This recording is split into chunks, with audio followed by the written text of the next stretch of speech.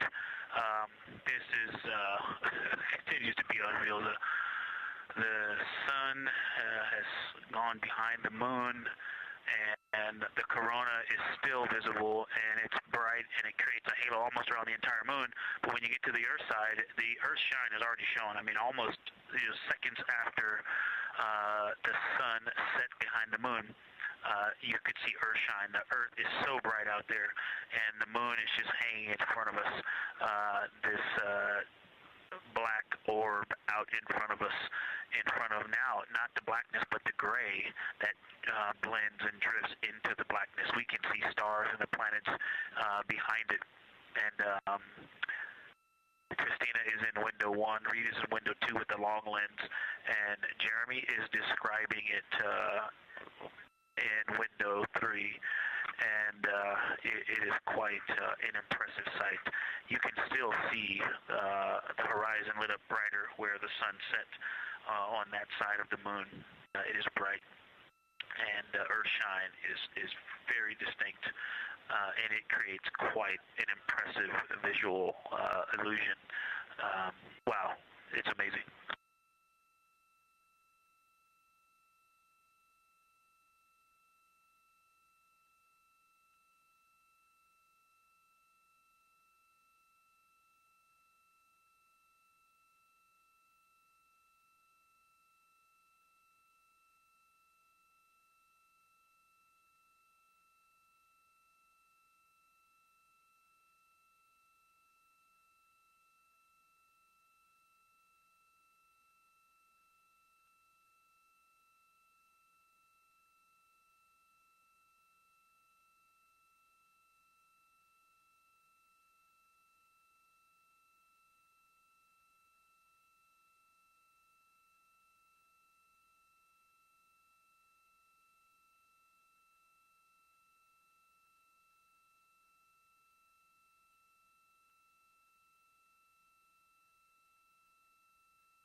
Again, you're looking at a live view from the Orion spacecraft on the Artemis II mission.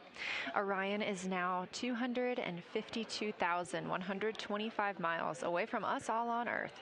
We're here in the Artemis Mission Control Room in Houston, Texas, and what you had just before we lost that view quickly was the corona of the sun peeking around the moon as the astronauts are entering a solar eclipse for this portion of the lunar flyby.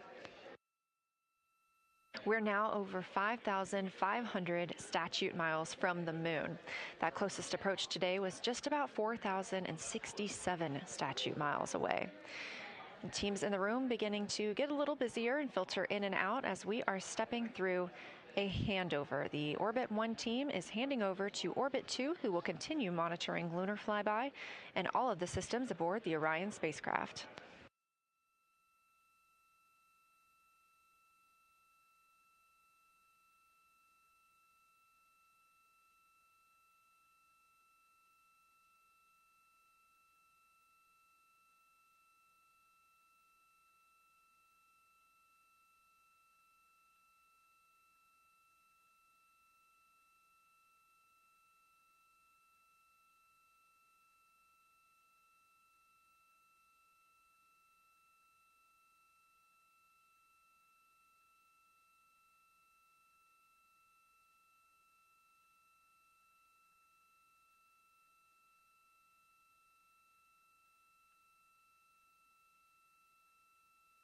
Shine side, and so we are expecting to see some corona here soon. We copy all. Excited for what you see next.